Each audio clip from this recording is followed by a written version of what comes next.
This evening we have a subject which is probably one of the most difficult in the entire field of our interest. It has been said that the history of the study of consciousness is the history of religion, philosophy, and science.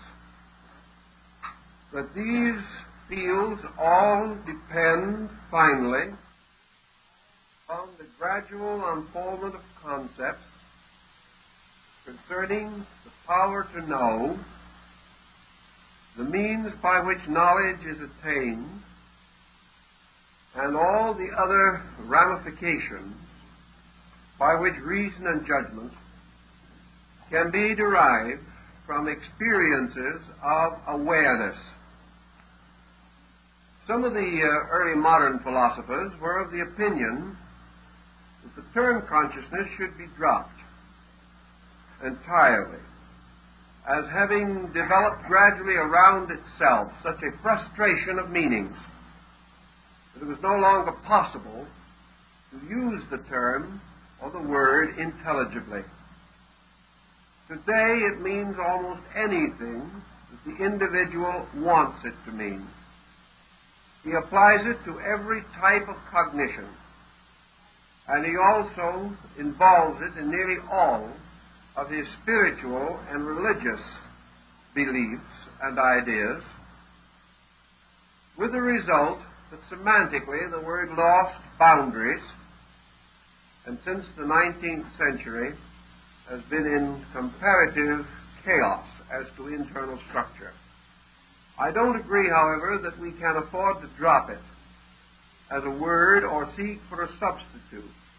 Rather, I think we must clarify, in so much as we can, the essential meaning of our term and try to rescue it from the involvements into which it has fallen.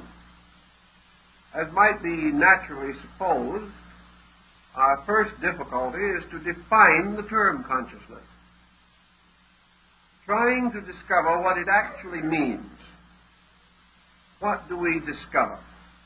What do we actually find? Apparently, the term consciousness is most generally used to cover the field which we term awareness. It is a power or a faculty by which we are aware. By awareness, we mean awakeness.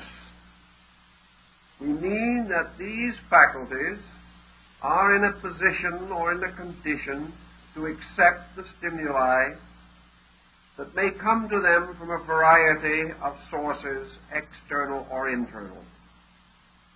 Awareness, therefore, is the state of being in the presence of a recognized phenomenon of some kind. We are aware of things around us. And this brings us to the first question that has been asked. Is man aware of the fact that he is aware? Up to a very recent time, there is reason to doubt that. Awareness was an acceptance. The individual turned his attention from one thing to another and accepted into his nature the testimonies of his senses, things seen, heard, touched, flowed into him, but he was not aware of himself in relationship to these things.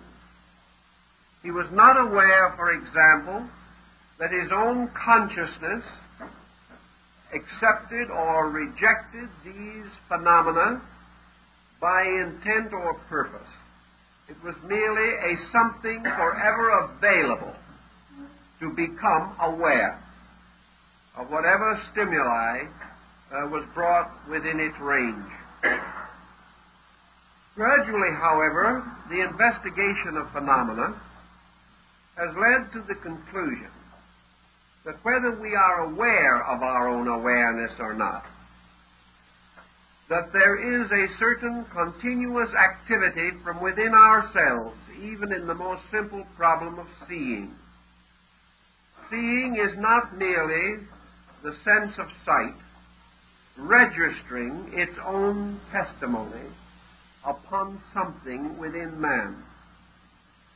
Seeing involves a motion from within man, a motion of experience, a motion of inevitable and intuitive recognitions.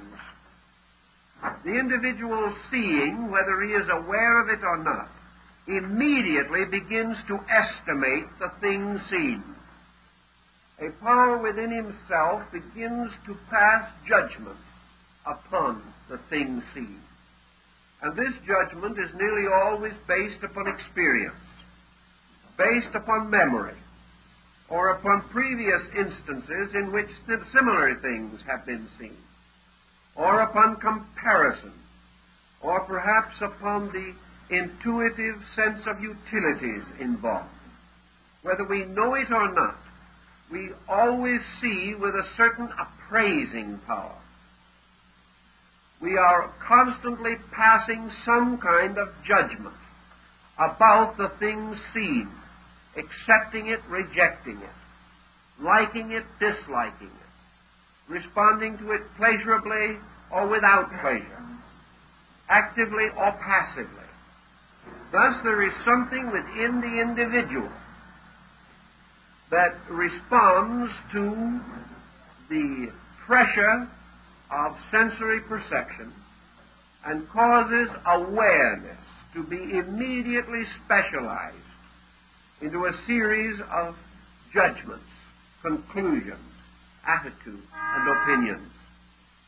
Yet this process occurring almost too rapidly for us to estimate it, still does not cause the individual to experience the fact of his own participation in awareness.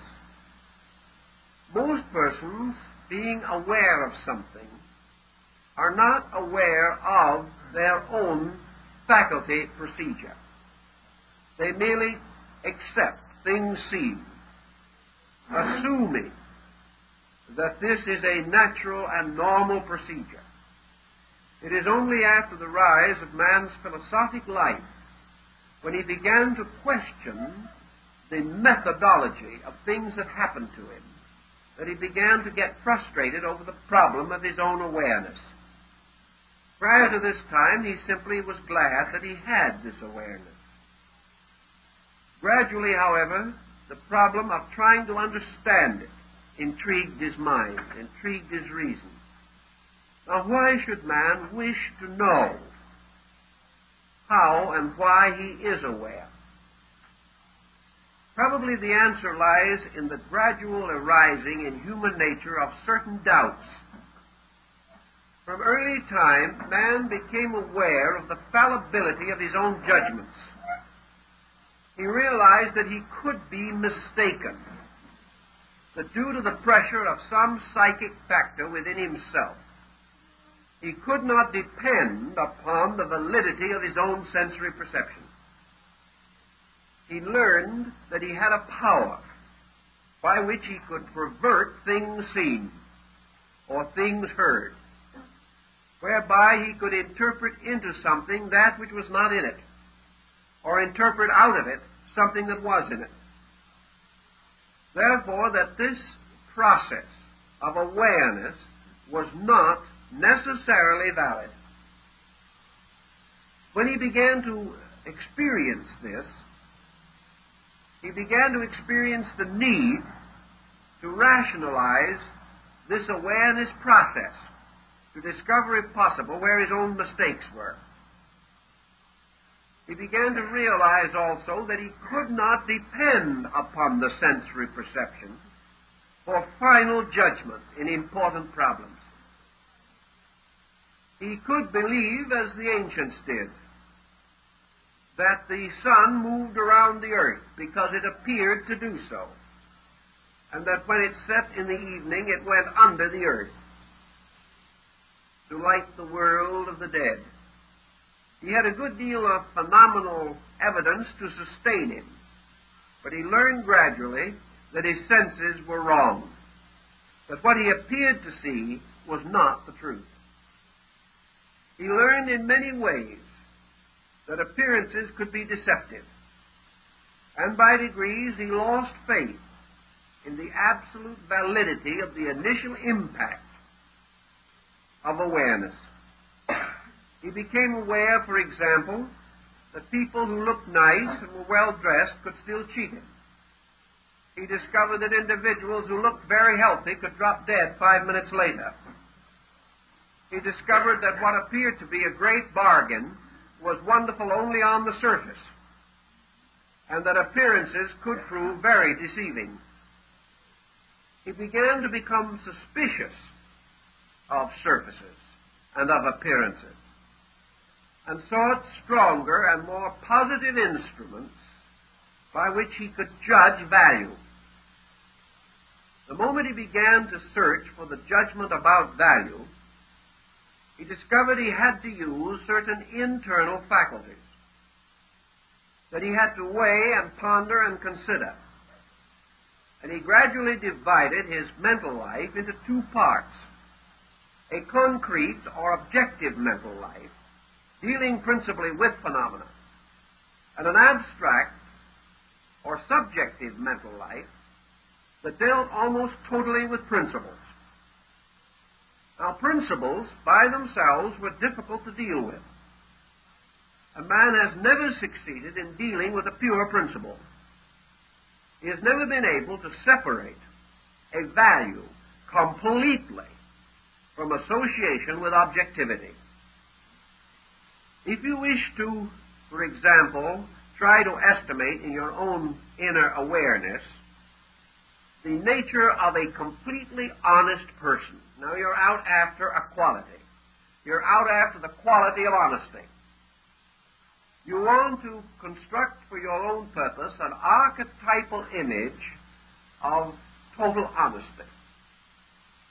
It is utterly impossible for you to do so without some recourse to objective symbolism. Man, primitive in his thinking, first decided that his way to discover the honest man was to find one somewhere in the world around him, and then use this person as a pattern for all other honesty. We have done the same thing in religion. We have taken the one good man and made him the archetype of an ideal humanity. We have taken one virtuous person and called his way of life virtue. We have taken him gradually out of it, but we have never lost sight of the example which he gave, which becomes the standard for the estimation of an abstract value. Thus, our search for honesty had to center in the honest man.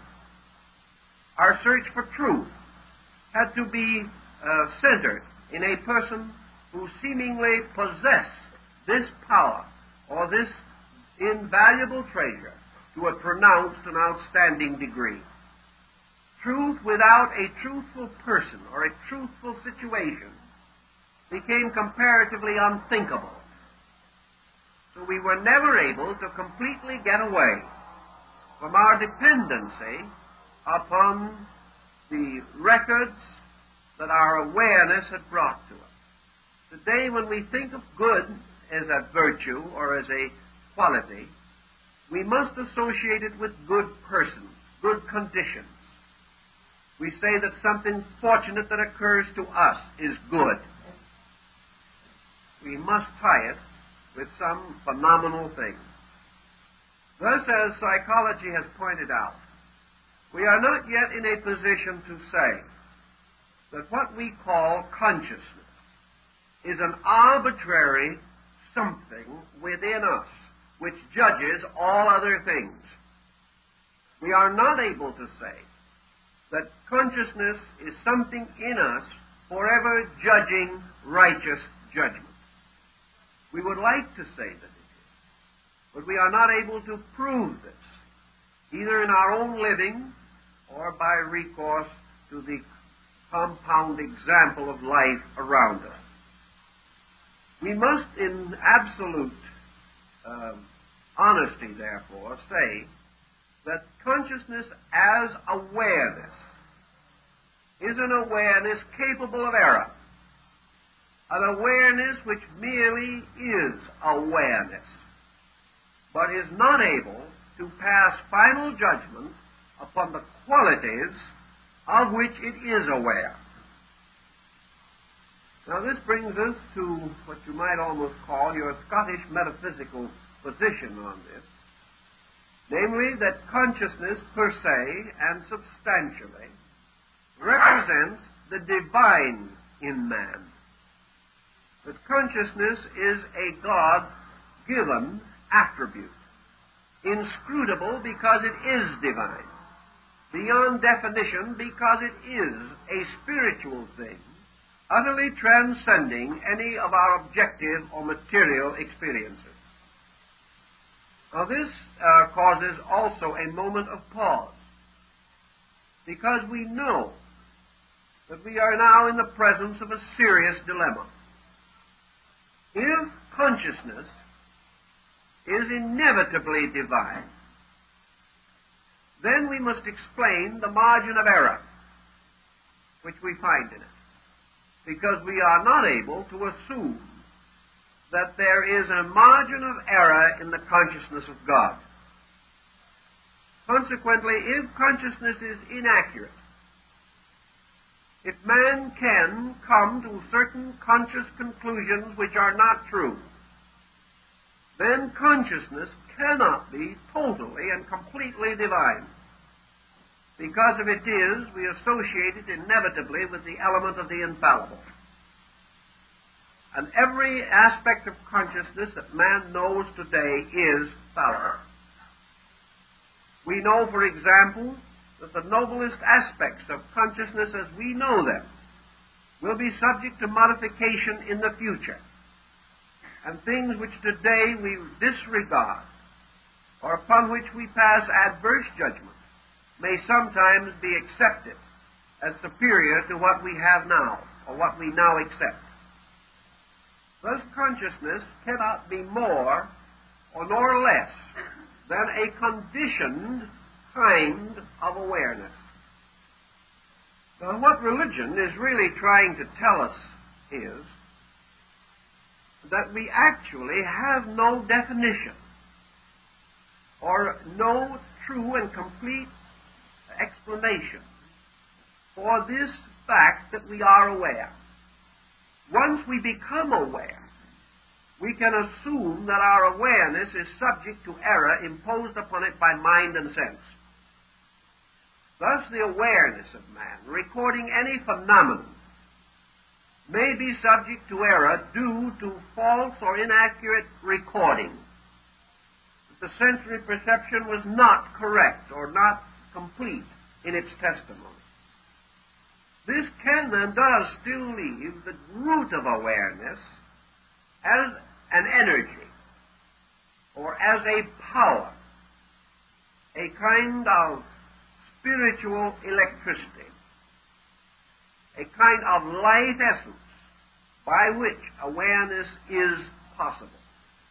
Religion might well affirm that this life essence, prior to its entanglement in judgment, or prior to its extension in awareness, may be regarded as a sacred or divine element or agent in the compound of man. Science today, striving to work this problem out, has had a number of hypotheses with which it has toyed, at least for a time. One of these concepts is that actually consciousness is a byproduct of body. That in some way consciousness arises within body. That it is due to the chemistry of the kind of creature that we are. And that no other kind of creature could have our kind of consciousness. Now, if this is true, however, and consciousness arises from a complete chemistry of the body, then it would naturally follow that any major change in the body would alter consciousness, and this is not true. Therefore, we are forced to pause in this thought. In the war, the late World War, there were men who lost both arms and both legs. The total amount of the body actually lost being nearly 50%. Yet there is no evidence that their consciousness changed in any way. It did not mean that they recognized any major change in themselves as centers of awareness. They were naturally handicapped and perhaps mentally and emotionally most disturbed. But actually, they did not change basic consciousness. Also, it has been noted that consciousness is removed from any area of the body that is separated from the circulation of the central nervous system. Therefore, that in some mysterious way, consciousness moves in and through the body by means of the central nervous system. Therefore, if consciousness be regarded as an attribute of body, then the chemistry or alchemy must take place within the central nervous system so that the bodily contributions pass through certain changes and refinements or reorganizations in these areas before they can be regarded as the ground of a conscious reaction. In the last 10 years, the problem has changed its complexion again.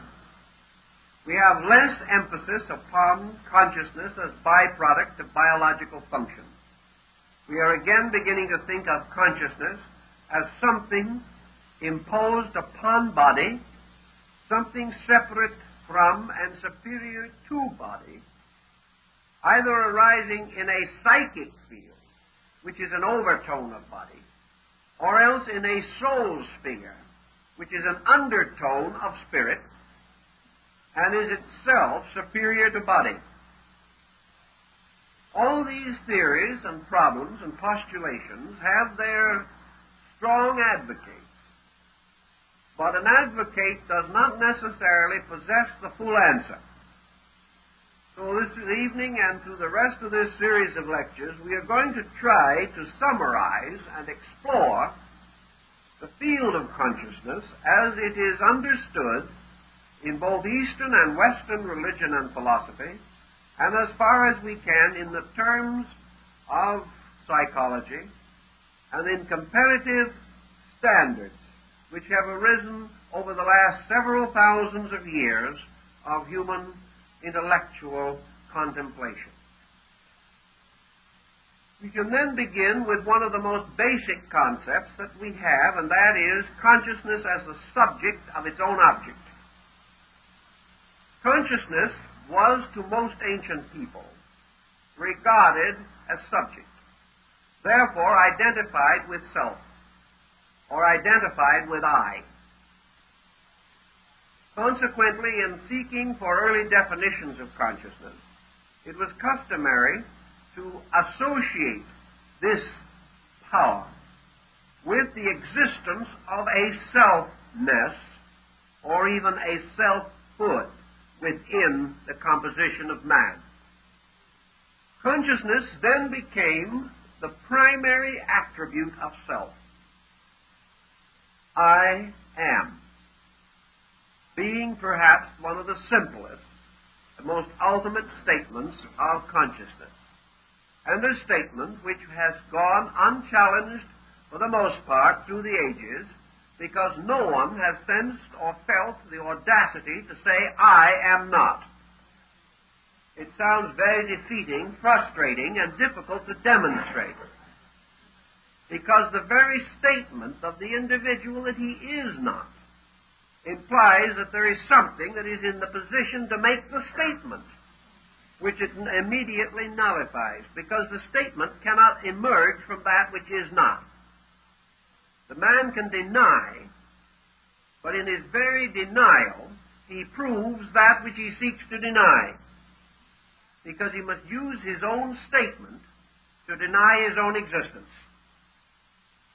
This becomes illogical, and primitive man, even at an early time, was not that foolish. He outgrew this situation rather quickly. So he came to the conclusion that in some mysterious way, consciousness was man's statement of his own existence. That man knew that he existed. And the mere fact that he knew that he existed was the primary proof of consciousness. How he knew, what he knew, why he knew, these questions have never been answered. But that he knew became a self-apparent fact, against which there seemed to be no possible attack. The individual attempting to demonstrate his own lack of self-existence found that it was impossible to make a demonstration without making use of the very elements which he sought to deny. So he was forced to give it up. We find in religious writings, therefore, quite frequently some simple statements such as "I am." And we find this in the story of the visit of Moses to the court of Pharaoh in Egypt. When Moses and Aaron wanted to have the authority to appear, they wanted to know who had authorized them to go before Pharaoh. And God answered to them, "Tell Pharaoh, I am hath sent thee." I am, being primarily, therefore, a statement of divinity. This I amness allowed man to remain for a very long time simply basking in the fact of his own existence. The fact that he existed, however, rapidly led him into complications.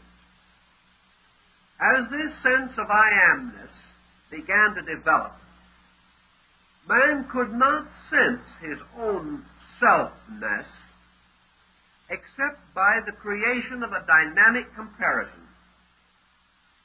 I am implies also the inevitable existence of that which is not I. I am makes a little wall around something which we call ourselves, and gives to this which is within the wall a peculiarity different from that which is outside of the wall. Therefore, the individual can turn toward himself and he can say, I am. He can turn away from himself and observe anything else in the universe and say, this is not I. So man developed a universe in which all things ultimately resolve themselves into two groups, I and not I. I was a very small group, consisting of one unit only. The not I was everything else that existed. Therefore, we may say that the not I was in an overwhelming preponderance.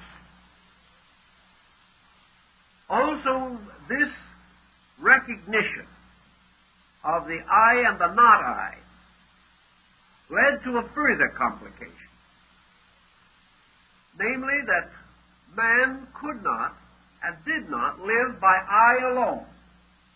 If the individual could have lived totally from within I, being an entirely self-sustaining creature, if he could have fed himself from within himself, clothed himself, if he could have reproduced his kind alone and without reaction from any other creature, if he could have created his own empire for one being and one being only, and have lived without any dependence whatever upon nature around him, he might have gone on in blissful indifference to the not I forever. But he could not do this, and he came upon another dilemma, namely, that in his experience, nearly everything that he wanted, everything that he needed, everything necessary to his survival belonged in the world of not I. He had to go out and cut down a tree when he wanted some wood. The tree was not I. He went fishing and he caught a fish which was not I. He then ate the fish, and then thing happened, and the fish became a vital factor in the perpetuation of the I. The bones, however, he threw away. They were still not I.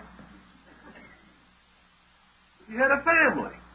He was very fond of his family in a primitive manner, whatever that might be.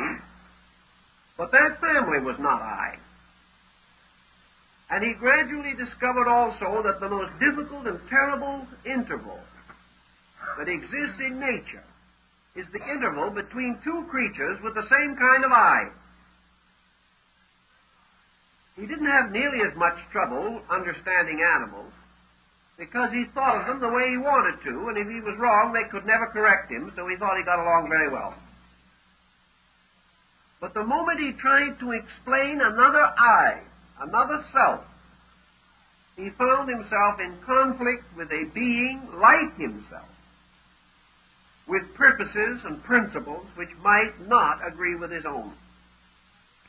So man, struggling against this not I, discovered that himself as subject was under the almost continuous tyranny of his not self or the world around him as object.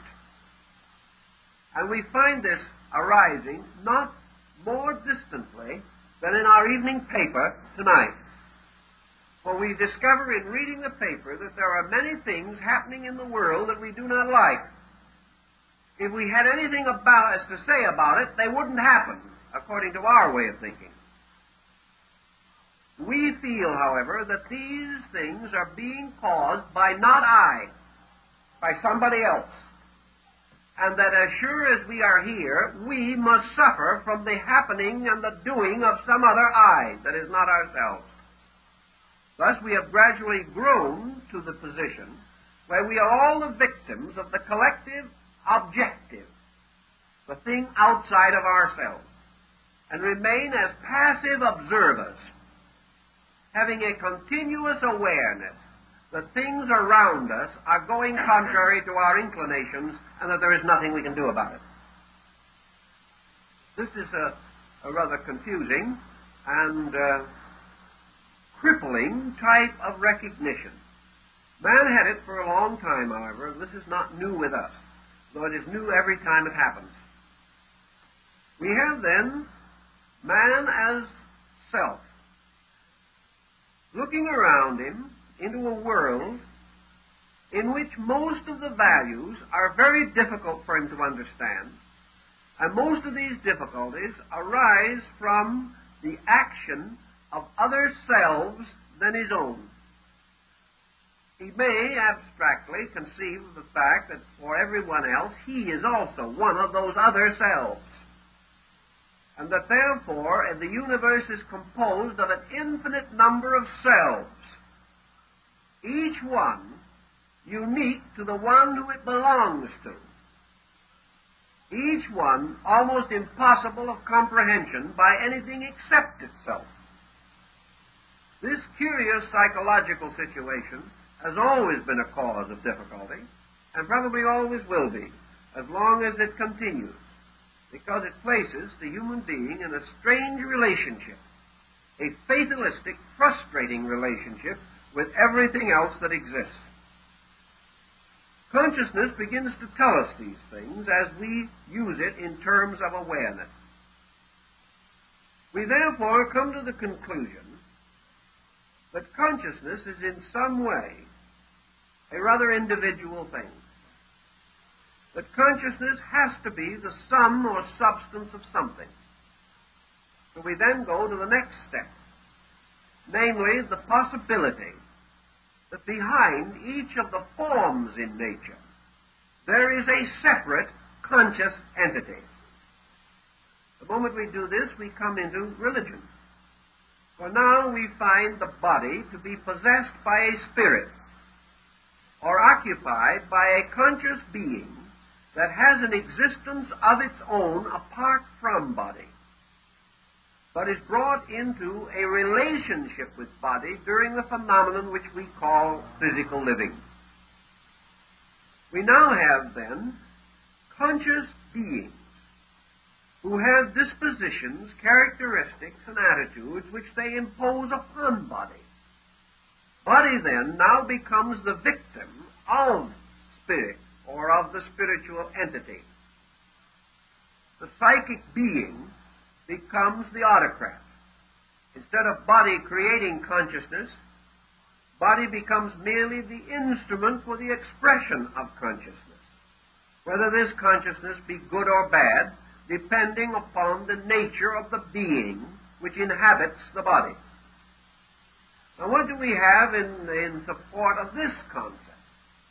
We have one thing that seemingly is very powerful, and that is this ultra-individuality of self, this apparent hopeless separateness of self, this situation that we see around us, that we are not understood by others, that the purposes sacred to us are meaningless to others, that basically we have great difficulty understanding and just as great difficulty being understood by any other being.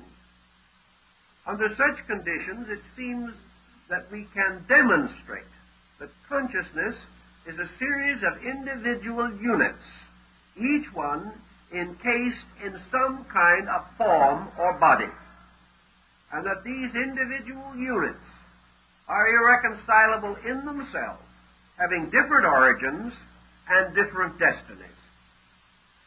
This seems, from a phenomenal standpoint, reasonably conclusive, but it presents us with another rather abstract but important dilemma.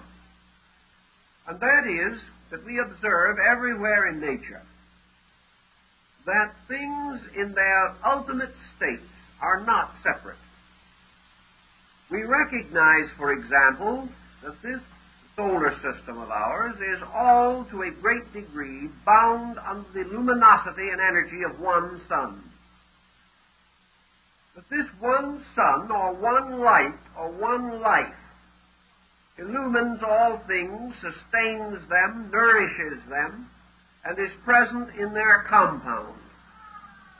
If this be true, we see in the power of the sun one light, susceptible of infinite differentiation.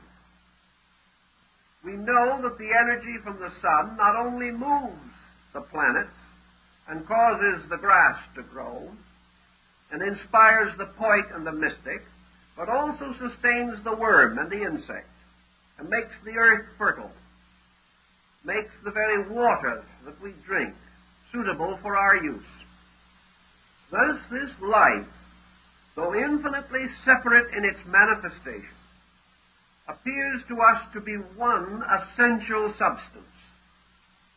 Man, contemplating on this in the golden age of philosophy, came to the conclusion that the life in man must be essentially one substance, on the simple, empiric, logical premise that there cannot be more than one life, because life is not a separate thing, but a total and inclusive thing. There can be many living things, but life is the common denominator of all of them. Therefore, life is a universal, even though living may be a particular experience. Thus, the ancient, contemplating this, came to the conclusion that as life is able to support many things in no way resembling each other, and at the same time certainly not resembling life itself, which is totally invisible in its own essence, so consciousness can be one thing, although it is manifested as many different things with apparently little similarity, and with the same attribute that life possesses, namely that in its substance it is invisible. Thus, consciousness is one kind of energy, itself never to be experienced totally apart, from involvement of some kind in a conditioning or modifying agent. That it is conceivable that life might ultimately be experienced apart from form, this cannot be denied, but such experience is not yet available to us as the basis for the estimation of value. So philosophy advised us to contemplate that while consciousness, as it relates to our personal life, is a highly individual thing, that it is sustained by a common energy, which is the root and source of it, and that this is a universal thing, but that while man in particular may be conscious of many things, he has no facility and no power by means of which he can be conscious of conscious life in itself, apart from any modification or form which it may assume. Out of this type of thinking, perhaps, developed the theories of Yoga and Vedanta. These theories being very largely based upon the recognition of a common universality of life, and therefore that behind all individuality, all personality, all separateness, there has to be one common energy, and that this common energy is actually a most uncommon energy, inasmuch as it is the pure energy of divinity itself. This, of course, led from a concept immediately to a precept, and Vedanta developed along the idea that having affirmed the existence of a transcendent universal energy, in this case a universal energy consciousness, that it was the privilege, duty, and responsibility of the human being to so integrate or organize his own resources that he could become increasingly conscious of this universal agent, that he therefore made his own way of life to achieve a universal experience of consciousness. Now, this universal experience of consciousness, the modern psychologist warns us, is not quite as simple as religion might make it seem to be. Because actually, how are we going to discover the validity of our own mood? Supposing the individual actually has what he regards as a genuine experience of cosmic consciousness, how does he know that it is cosmic consciousness? By what comparison or by what value within himself is he able to judge the merit of any extension of his own consciousness beyond his own experience? This becomes a very difficult question. We may have an experience which seems to us transcendent. How transcendent is it? We may feel at any given moment that we have been elevated into a universality. Have we? Or are we merely drawing upon our own symbolism and simply projecting a mental image of a state which has become familiar to us through reading, through thought, through study, or through contact with some outstanding system of religion or ethics? I know, for example, that we all have studied what you might term consciousness dreams, dreams in which the individual appears to move into a superior state of consciousness from that of his daily living. He feels quite certain that he has entered into spheres of reality, transcending anything that he knows here. But has he actually entered them? Or has he merely visualized conditions that he has hoped would exist or could exist? Has he actually escaped the tyranny of his own mind, or has he merely come under the more subtle influences of that tyranny, therefore a worse victim than before? This is hard to say without a very careful analysis of a particular incident under discussion. But it is a well-known fact that the individual can create a mirage, move into it, feel himself to have had extraordinary extension of consciousness, when in reality he has only intensely visualized certain mental patterns which he has previously experienced and accepted. All this causes us to be, to a measure, careful in our estimation of what this consciousness experience can actually mean to us. We have to be very thoughtful, very wise, not allow ourselves to become too optimistic in our examination of these factors. The fact still remains, then, that we are aware, and that this awareness troubles us to the degree that we try to understand how we are aware and why. And perhaps in going into this situation as thoughtfully as we can, there is another approach that might be worthwhile. And that is the approach of the mystic. And the mystic, seeking to discover consciousness, tries to do so by suspending the function of everything that is not consciousness. He does not attempt to storm the gates of heaven. He does not attempt to push his own mind or his own convictions into the world of causes. He does not attempt to dictate to the universe as to how it exists or what it is like, nor to impose any concept of his own upon universals. He takes the attitude that if he imposes no concept, if he suspends all of his own personal attitude, that which remains will form a kind of door by means of which the impersonal, at the root of himself, may come through into manifestation. In other words, that if he can prevent illusion, prevent himself from distorting his own mind, prevent himself from allowing the mind to dominate his spiritual convictions, that in this way, by suspending mind, he can come into the direct presence of consciousness itself. That the thing that blocks consciousness in man is mental activity.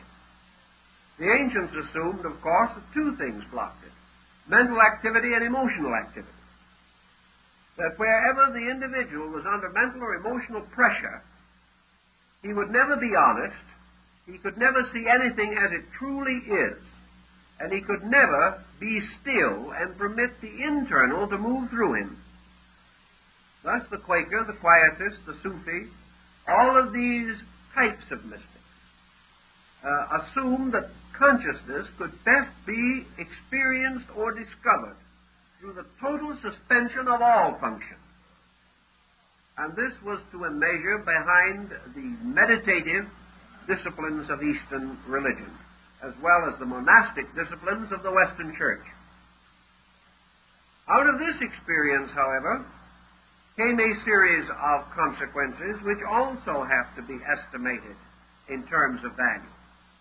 One thing we do know, namely that the suspension of the objective faculties of the individual certainly did have a particular and definite result. And that result was a distinct ennobling of his nature. The individual who was able to suspend his own selfishness, for example, exhibited a larger measure of unselfishness. The individual who was able to suspend worry found greater internal organization.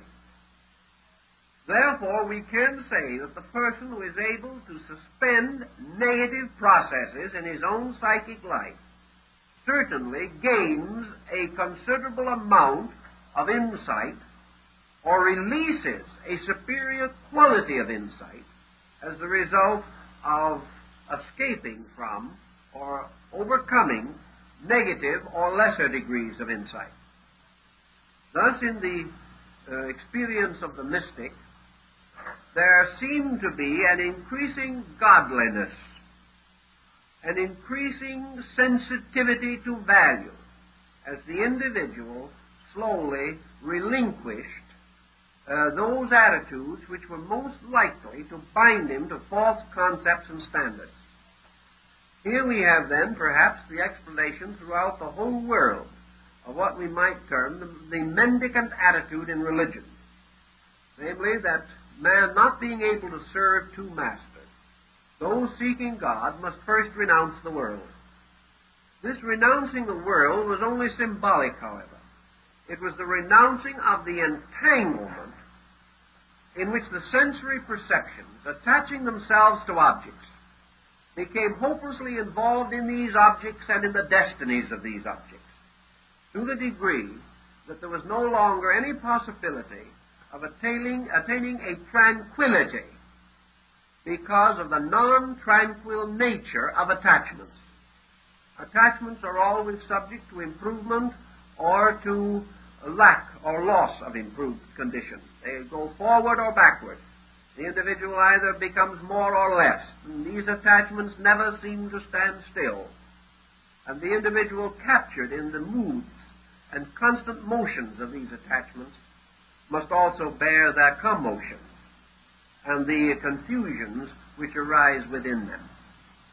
So the mystic simply takes the attitude that if you can suspend worldliness, that which you have left is God consciousness. But the individual who has no consciousness of his own, by that very fact becomes aware of universal consciousness. That universal consciousness and human consciousness have a common root, but that the one cannot be manifested, the universal, until the other, the personal, has been suspended. This again is the idea that man cannot serve two masters. Therefore, he cannot serve both the mind and the consciousness. He cannot serve the ego and God. And somewhere he must make the decision. And if he decides to serve truth, then he must gradually detach his awareness from all these pressures which cause illusion or have a tendency to result in a distortion of the testimonies of sensory perception. The story we have of Dante and his contemplation of the city of Florence follows in this thinking also. Namely, that the mystic, having impersonalized his faculties, is able to perceive all things in a more universal way. He is no longer concerned with friend or enemy. He is no longer concerned with wealth or poverty, youth or age, attachment or loss. And being free from these pressures, he seems to gain a kind of tranquility, a suspension of pressures.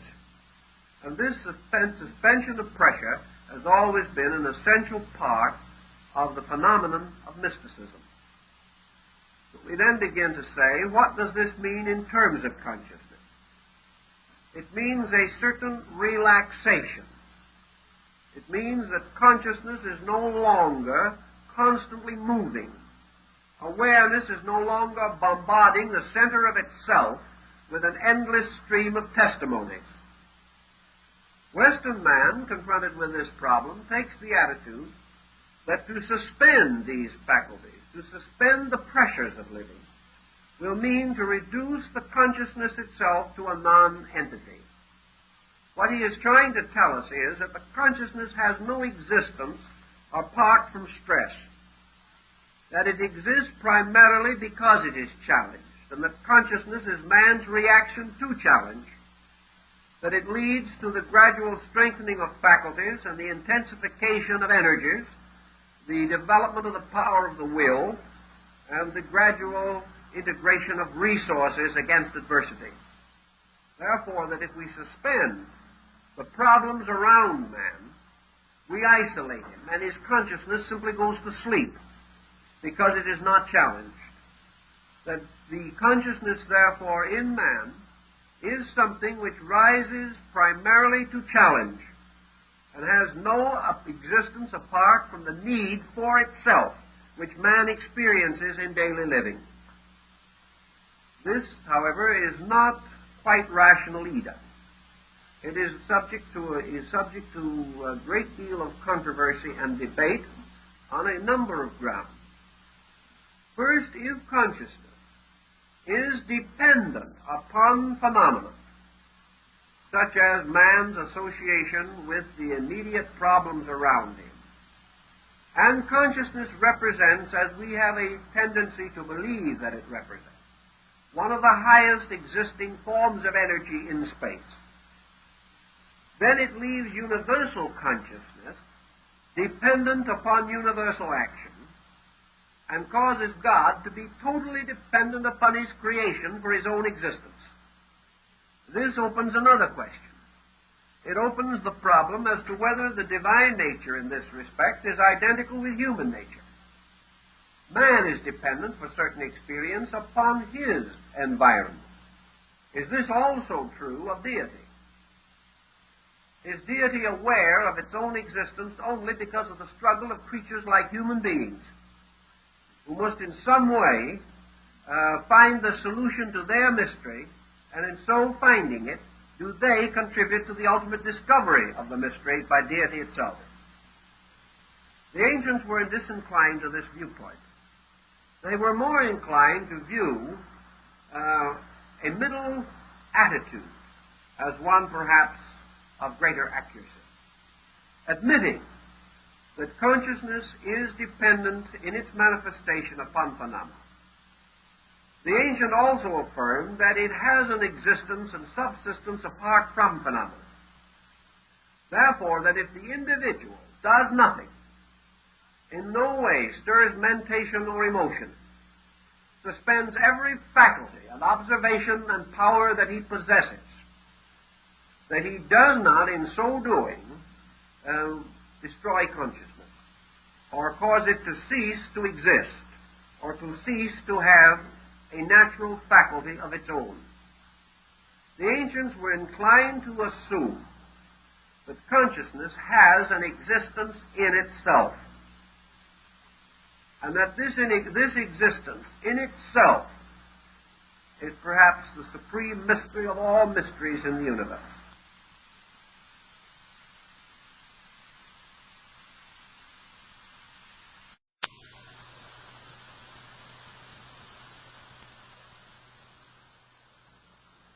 Let us assume that man with personal consciousness becomes by means of it able to understand a personal world of particulars around him.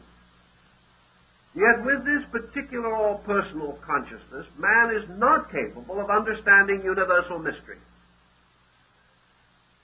Man is only able to totally understand on a level. And here is something that's rather important to bear in mind. The moment the individual ascends above his own norm, his power to understand slowly decreases. The moment he descends below his present norm, his power to understand also decreases. If, therefore, man contemplates any form of life essentially less than his own, he contemplates it with no more assurance than he contemplates a life superior to his own. Man is therefore locked on a level.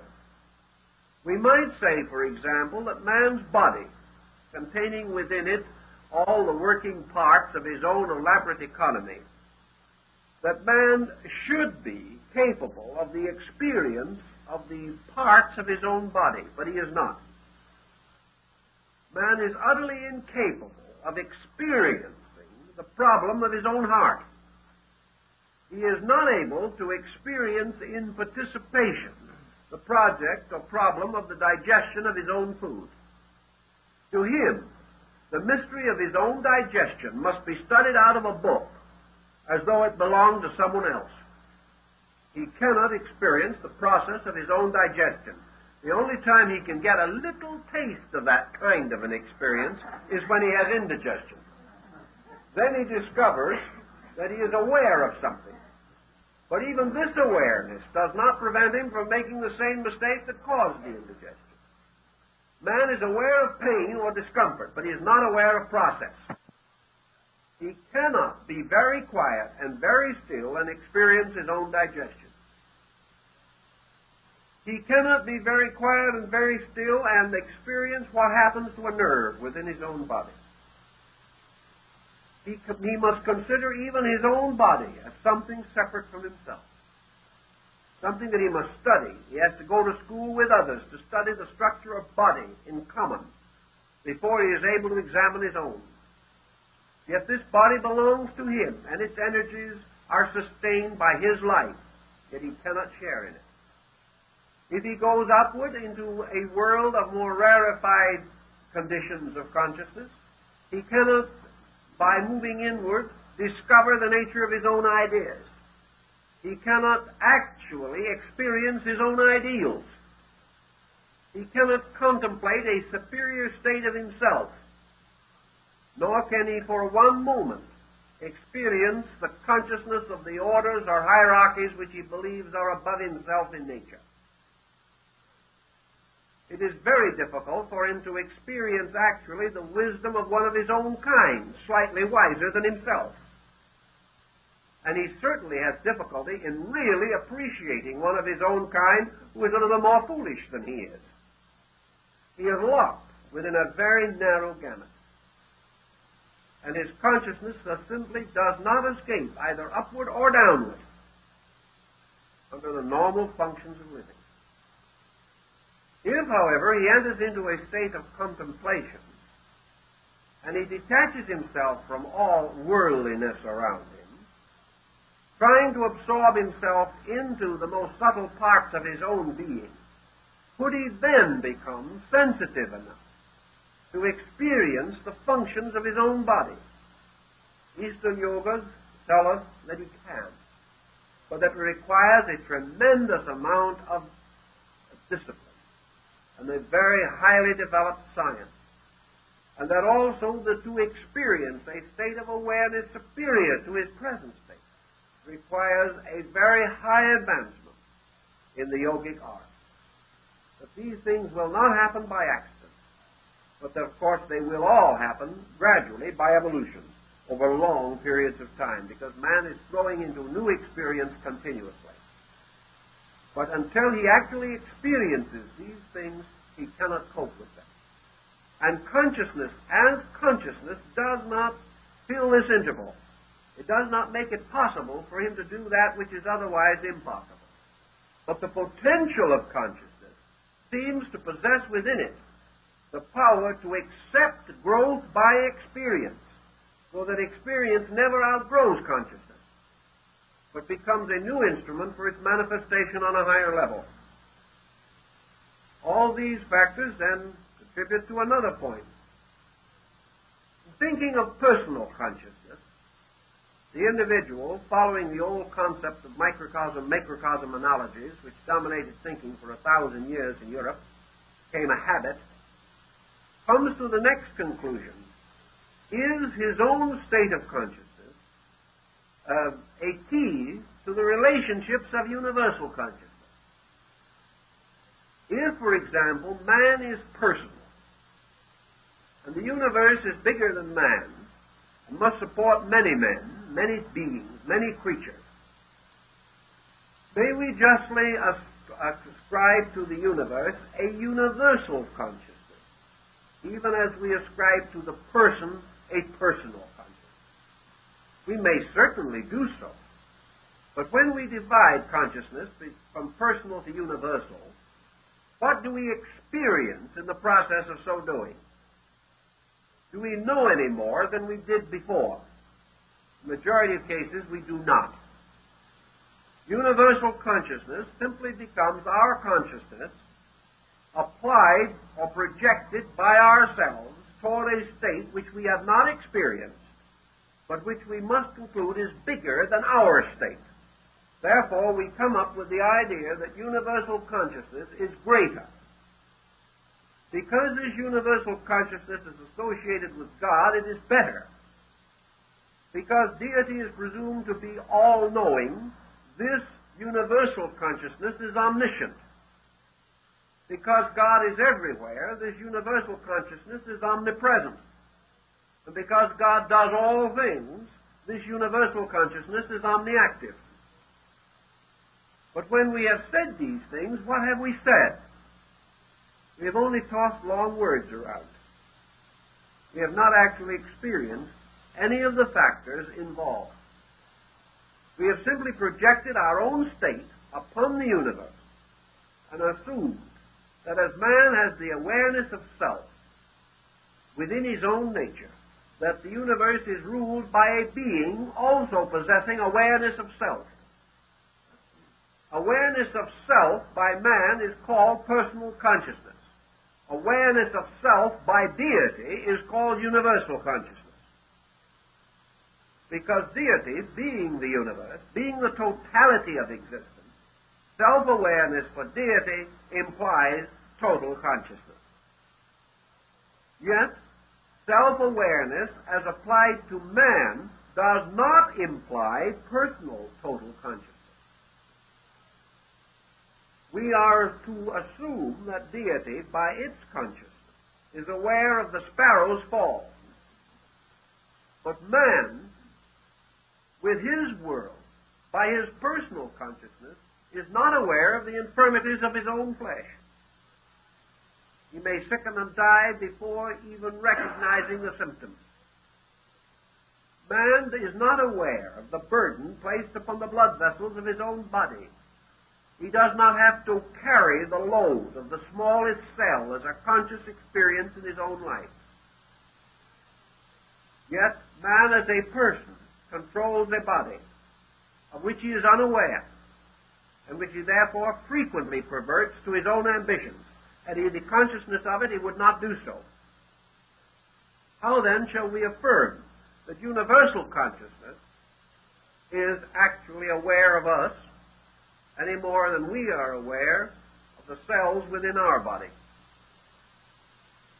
We affirm these things, but we do not know them to be true. We also affirm them on the testimony of certain individuals who claim to have had certain experiences. We do not deny these experiences, but until these experiences can be so standardized that they can be examined by more than the handful of isolated witnesses, we cannot, on the other hand, totally accept, without question, findings about which we have inadequate information or substantial knowledge. We must keep many of these points in comparative suspension, because we simply do not know. I have a feeling, however, that if we are to search for the answers to these things, and psychology is desperately seeking these answers today, perhaps more than ever before, and in the future probably even more avidly than now, that we have to recognize that consciousness, as we wish to understand this, is more than merely universal cognition. I do not think that the actual definition of consciousness in terms of universal consciousness means universal cognition. I question if we will be able to supply evidence that consciousness is directly associated either with cognition or awareness. That these terms represent our effort to explain an aspect of consciousness rather than the total nature of consciousness itself. In all probabilities, consciousness is, as far as we are able to estimate, not conscious. In this sense of the word, that consciousness is a kind of an infinite potential, which is capable of infinite unfoldment from within its own root. But the root itself is so completely remote to our experience that we have no adequate way of defining it. This does not mean that consciousness does not exist, but rather that what we know as existence is not enough to involve or enclose our concept of consciousness. Our word existence does not go far enough. No thought or term that we have goes far enough. No state of being that we can experience is close enough to consciousness to give us any clue to its essential nature. Perhaps the nearest clue that we have is this process of suspending a function that is not consciousness. But out of this suspension, for the most part, we arrive at a total suspension. We come into the presence of a timelessness, a beinglessness, in which, according to the testimonies of the ancients and those who have experienced these things, we gradually lose sense of self-existence. That true samadhi, or true nirvana, as taught in Asia, is the complete suspension of the sense of self-existence. The individual reaches a state in which he is not aware. And furthermore, by this means, he also has reached a state in which he is no longer aware whether he is aware or not. The complete suspension of the state of knowing awareness.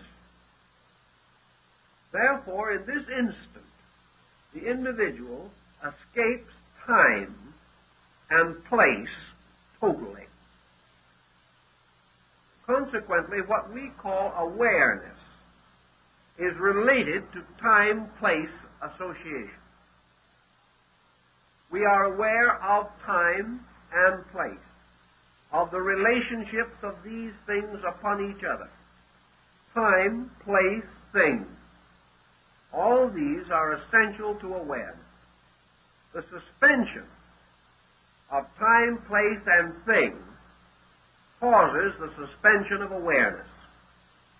In that instant, man is unaware of his own existence or non-existence.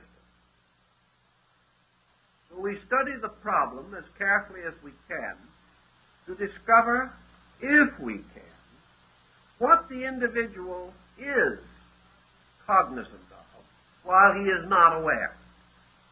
Well, that's a pretty problem.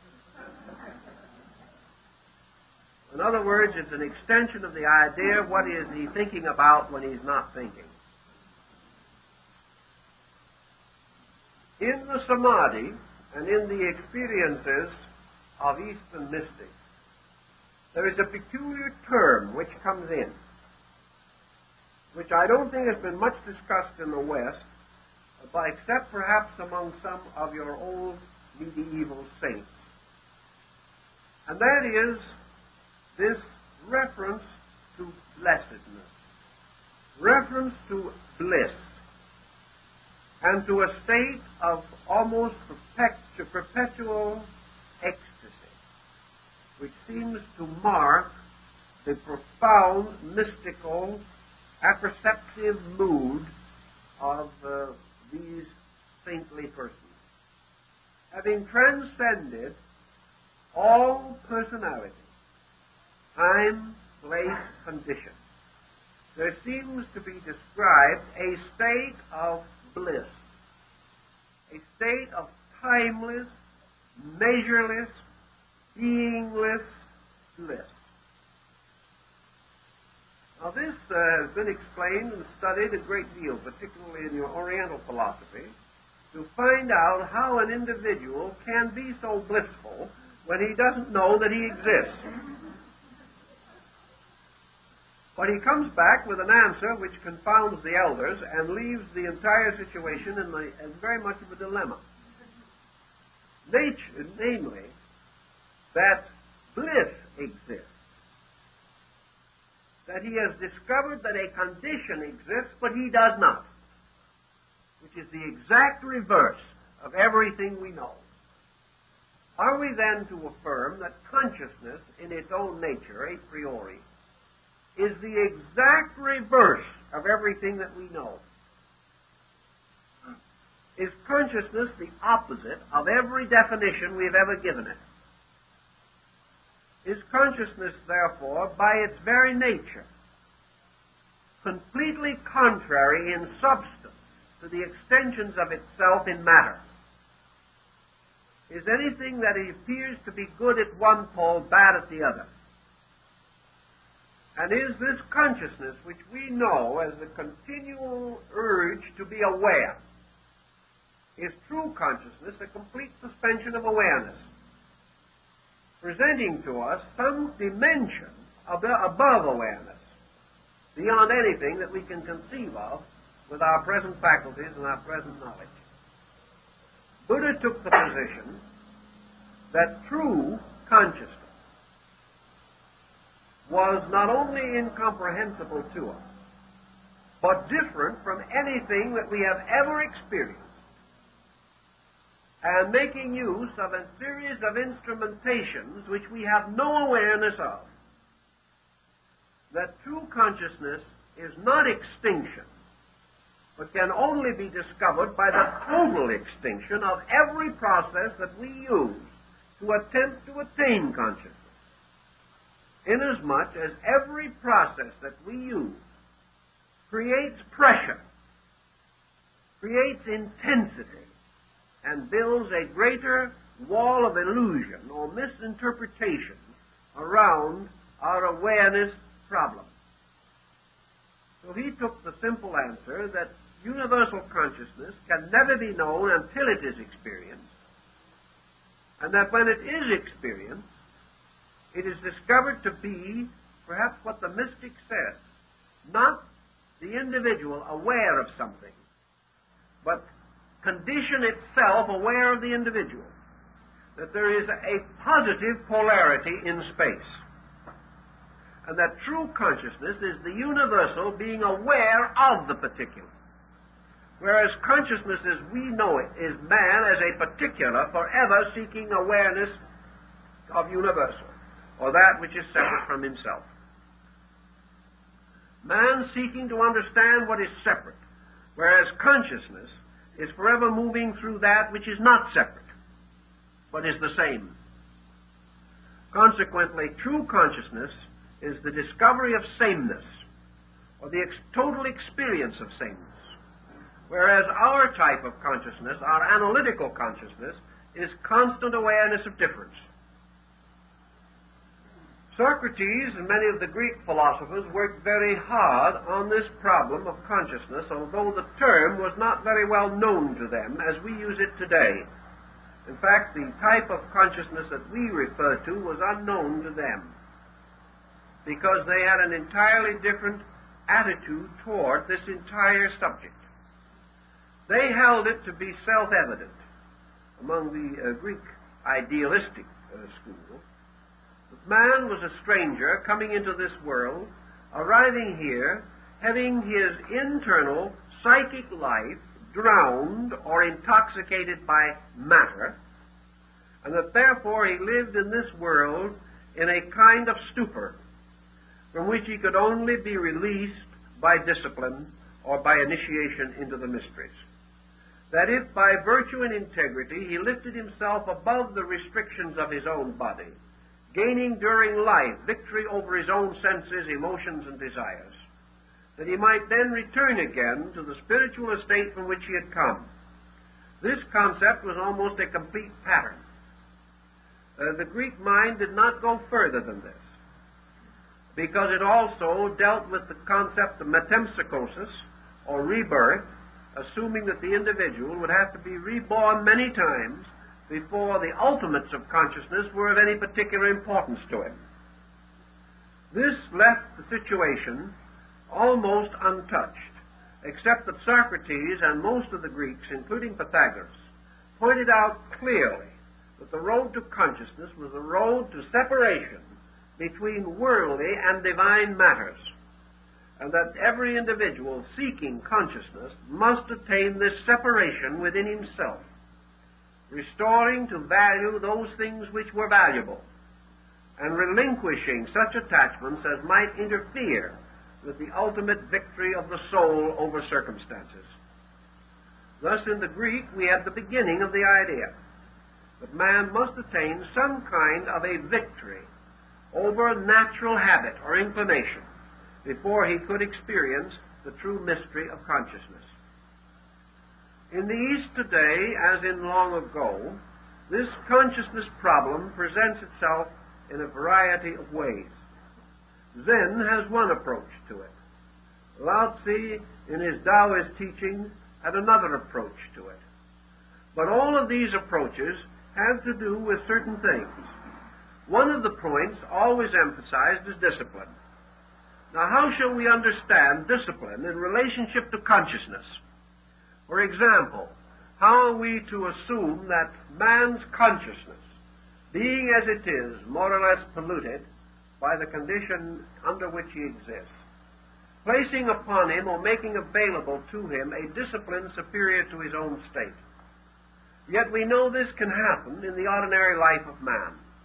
We know that a man who has lived a corrupt existence, becoming aware of this fact, may place a resolution upon his own nature, by which he is going to correct these faults of character and restore his integrity as a person.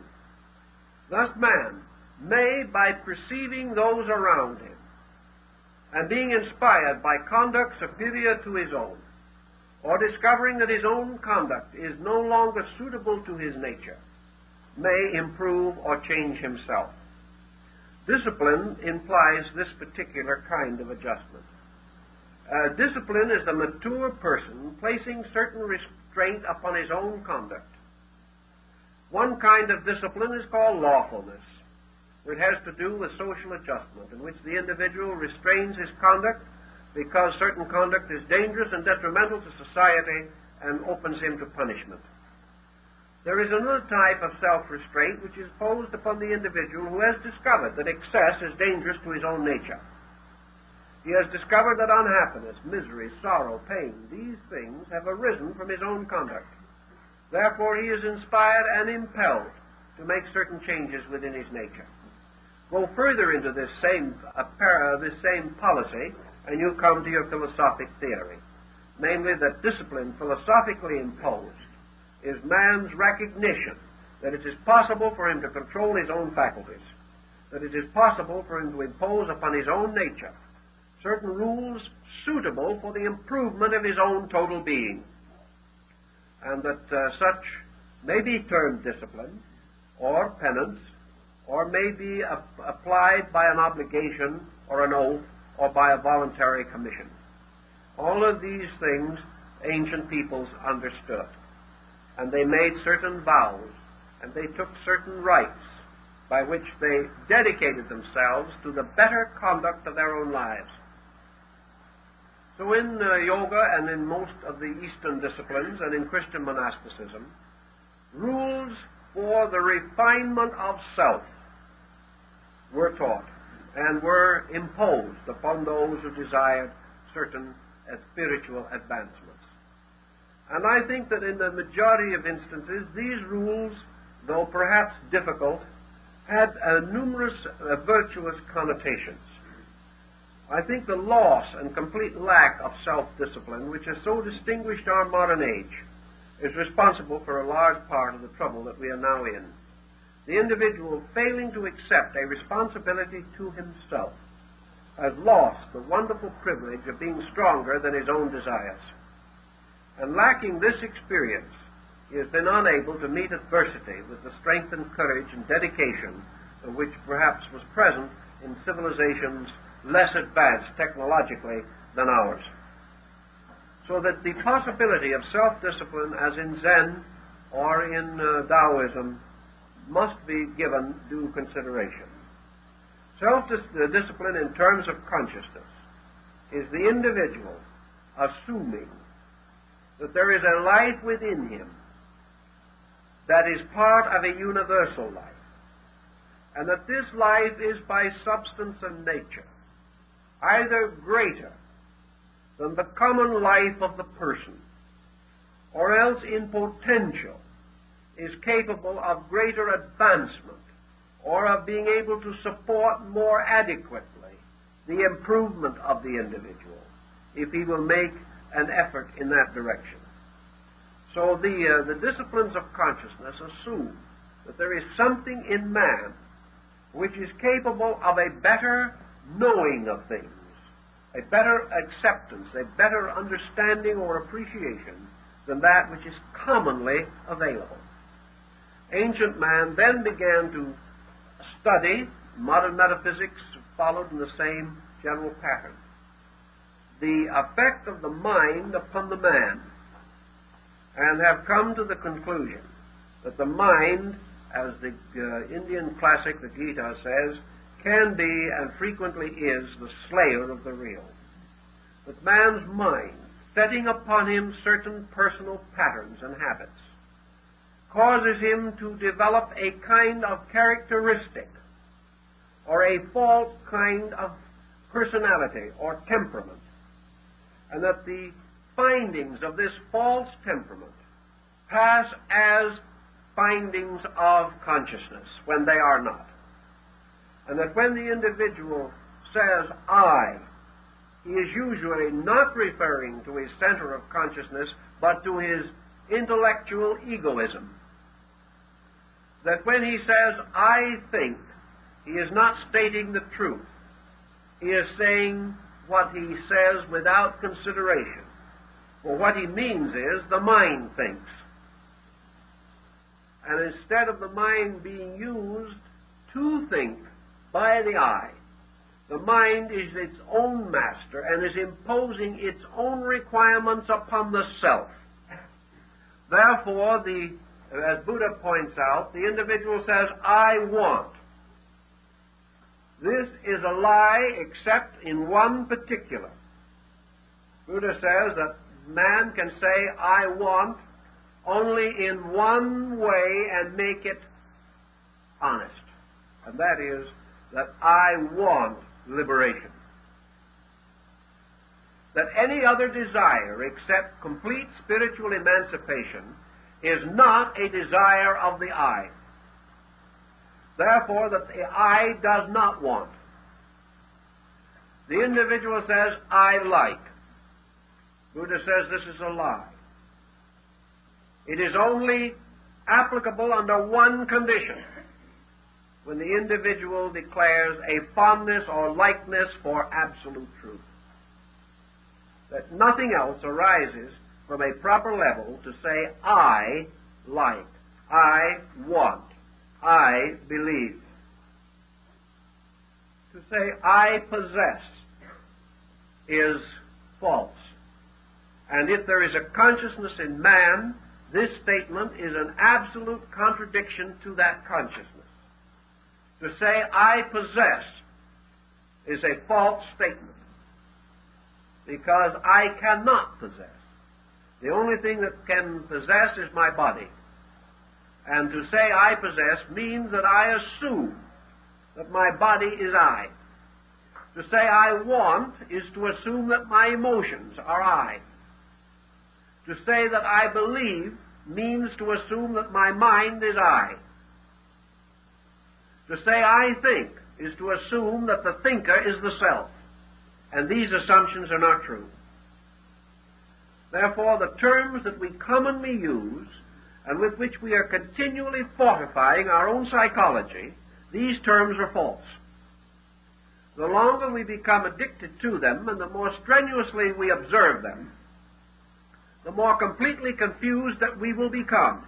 And this has apparently been true because we have finally reached the pinnacle of all confusion.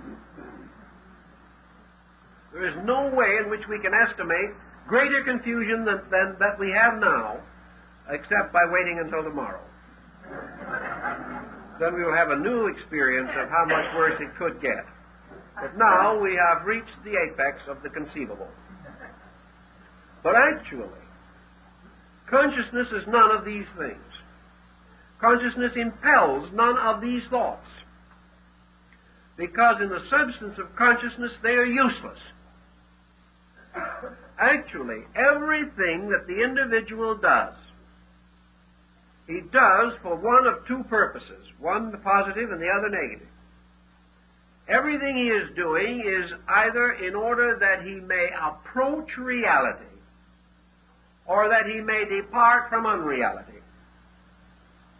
Everything we do in order that we shall be more happy or less unhappy, that we shall be more popular or less unpopular, more successful or less unsuccessful. Everything is either a positive or negative effort to move from an unsatisfactory condition to one that is satisfactory.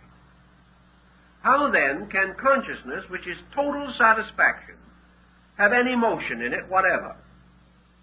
How can consciousness be escaping from anything or desiring anything?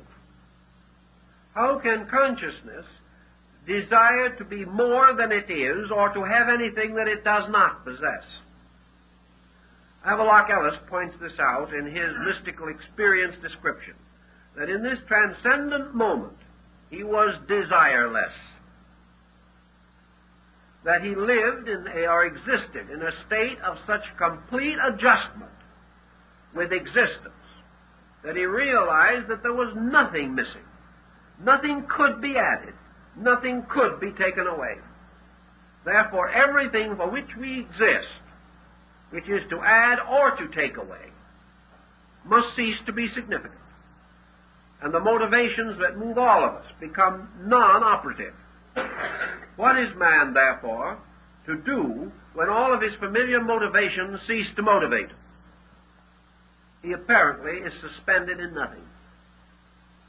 But actually, in that state of suspension, he is for the first time at the end of a journey through unsatisfaction toward something.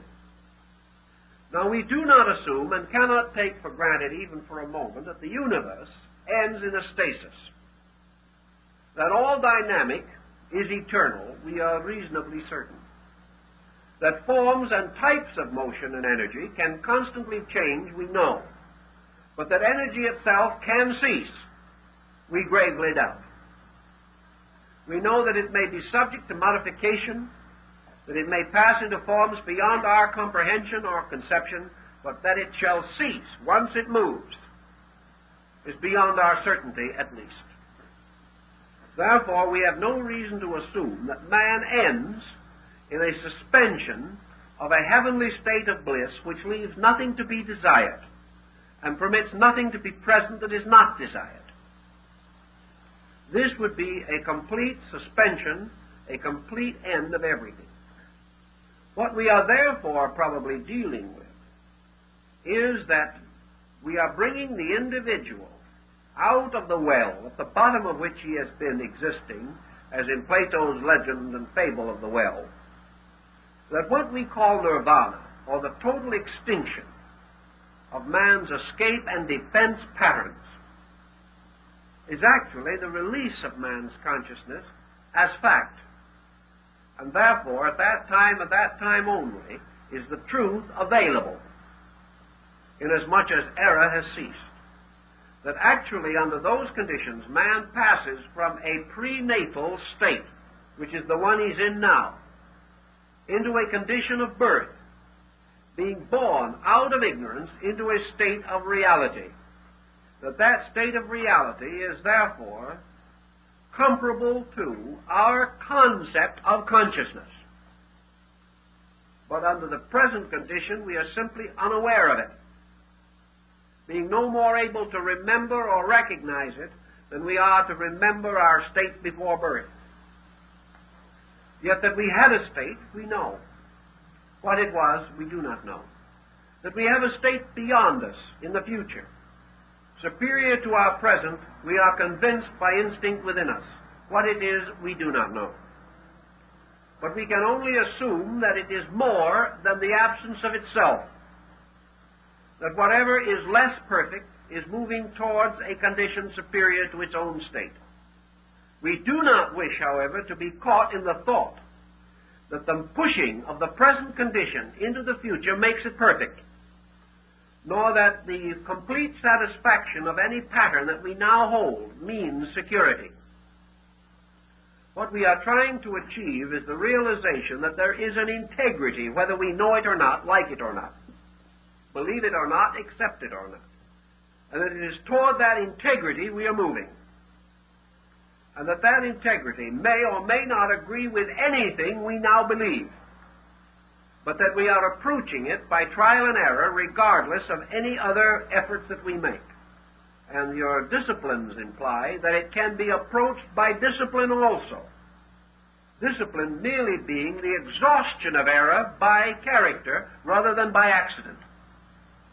Under these conditions, man is capable, perhaps, of so suspending error in his own thinking and in his own formulas that he is capable of the experience of consciousness. That he will be able to experience it completely in body is unlikely, but that he can experience a shadow of it.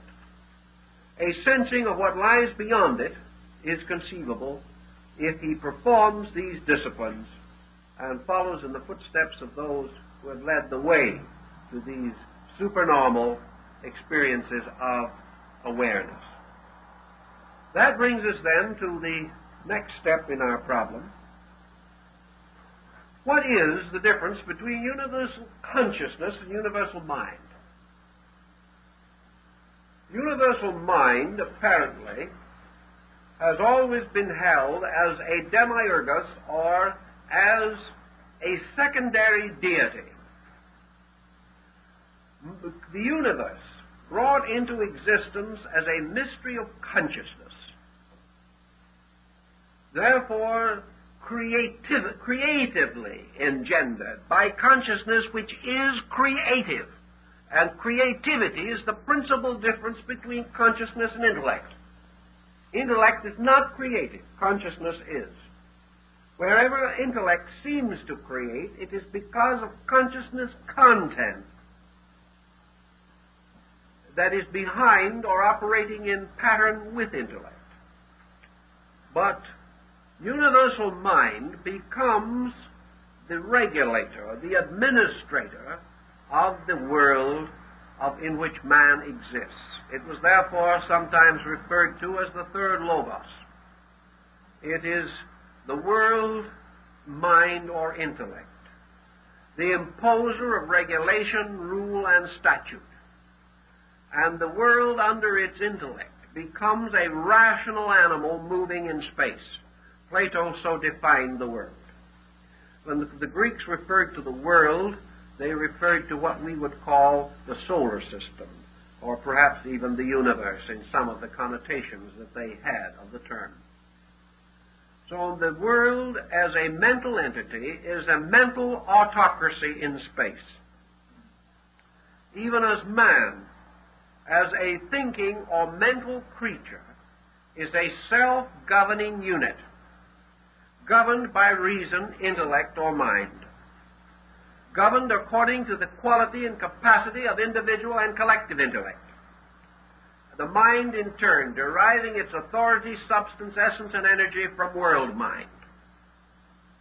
Man with mind can become the thinker, but mind has never yet satisfied the inclination of man in his search for truth. The mind is not capable of the experience of truth. The nearest that it can come to it is the organization of reasonable facts. Therefore, the mind can discover the reasonable. The emotions can discover the good. But only consciousness abides in the substance of the real. And reality is beyond that which is either reasonable or good. The reasonable may be only reasonable in terms of relativity. The good may be good only in terms of relativity. But the real is unchanging, as the root behind all change and phenomena. Therefore, in classical thinking, consciousness is associated with reality. And that being is said to be conscious, which is capable of apperceiving reality. And that being is considered to be enlightened, whose true nature is regulated by the reality locked within itself. This reality is not mental, but man has created a false reality which he has imposed upon himself. And perhaps the false reality which he has imposed is best exemplified in his materialistic culture. For in materialism, he has established a world ruled over by the concrete faculties of the mind, which have become a despot of realism on a material level. Realism as opposed to reality, for they are not the same thing. Materialism, rationalized, has become our way of life, and it is also promising or threatening to become our way of death.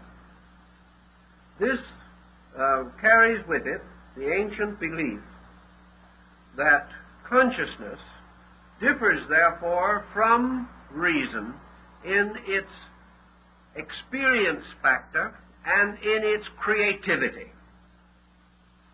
A thing thought out is not a thing lived through. Thought is a kind of vicarious laboratory process. The individual can think about many things which he has not experienced and will not experience, because he can read about them and think about his own thoughts. Consciousness, however, is rooted in an experienced reality. It is rooted in the individual's power to say, I know, without exaggeration. The power to know is not the power of reason. The power to know is a sensitive field within the individual, which either can receive the total impact of a fact, or else is capable of so energizing its own nature that it can discover the fact in things around itself. Therefore, the question has been asked, and perhaps with validity, is the difference between objectivity and subjectivity in this sense that error is the result of external things moving in upon the individual, and reality the result of the individual moving out upon things.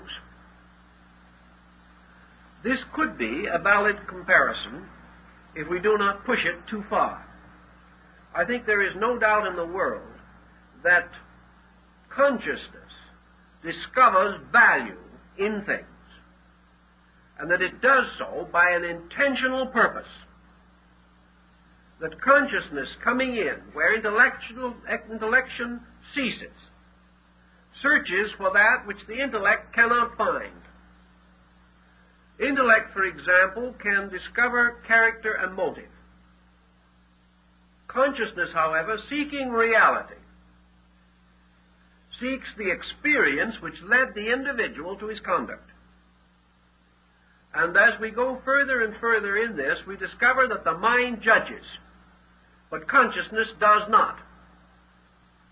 That in some mysterious way, we refine the same thought that Jesus gave to his disciples. The mind says, judge righteous judgment. Consciousness says, judge not at all. For whatsoever measure ye judge, so shall it be judged unto you. Condemn not, lest ye be condemned. In other words, mind passes judgment, consciousness suspends judgment. And there is a constant situation. This suspension is not due to the individual merely following the rule not to judge. Consciousness in some way takes the edge out of judging. It takes the pleasure out of judging. It lifts the individual from the mental exercise of the either-or Aristotelian mode, and causes the intuitive recognition of value so deep that the individual no longer feels qualified to judge. Therefore, the persons with least mind have most fixed opinions, whereas those whose knowledge is greater hesitate to express an opinion, simply because the more they know, the more aware they are of what they do not know, and how much more there may be to any problem that they can possibly perceive. Thus, as consciousness increases, man's immediate mental certainties decrease. And you can have a mental bigot, but you cannot have a bigot in consciousness. Because consciousness is a thing in itself impersonal, and bigotry has to be intensely personal. So wherever we contact consciousness as we know it, or as we perceive or believe it, we observe one thing, that there has been a great motion of humanity. We come back to Bacon's concept of observation as one of the basic instruments of knowing. There's been a great motion of mankind from the beginning of time, a motion in which man has sought to discover reality as it is referable to himself. We have observed also that in this motion, certain individuals, certain times, beliefs, attitudes, doctrines have come forth, and that down through time, we have gradually come to most admire, most deeply revere and regard, respect, and consider as admirable persons with certain attitudes.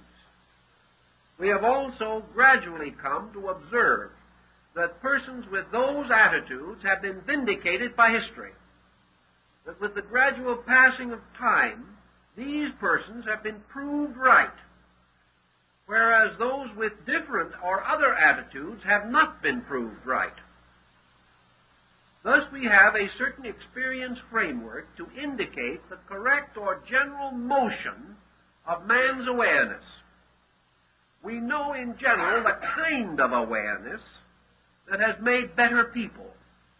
We know the kind of awareness that has enriched cultures and has given us all that we have of nobility and beauty and truth. We know the kind of awareness that survives death and causes persons to be discovered, honored, and revered centuries after they are gone. We also find that this kind of awareness is seldom accepted by their contemporaries, and that whereas those popular in their own day have disappeared or been forgotten, those clinging to certain broad, unchanging patterns have been remembered after their own time, and still are remembered, and that among those with certain attitudes, the immortals of our remembrance have been selected, and that these persons continue to influence the world and have always influenced, since their own time, at least certain groups. We know, for example, that Plato is read today 1,000,000 times more than in his own day, whereas many great names of his time are not even remembered to us.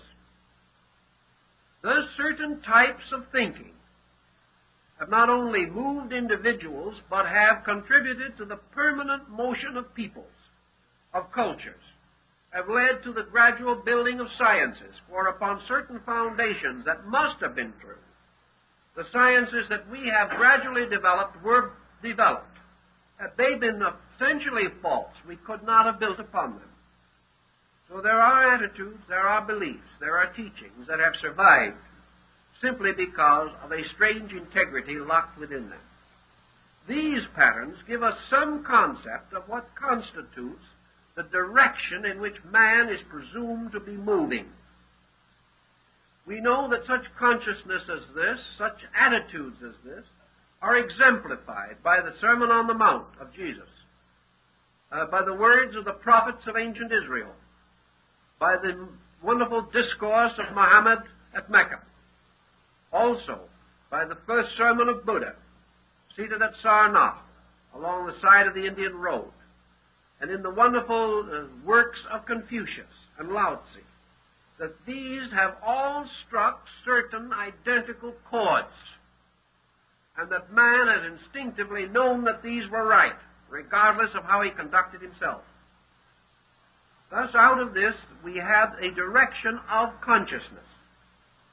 We know that this direction has caused us, for some reason, to admire most those who, forsaking all other things, have clung to truth, and those departing from all personal or selfish ends have dedicated themselves to the common service of their fellow men.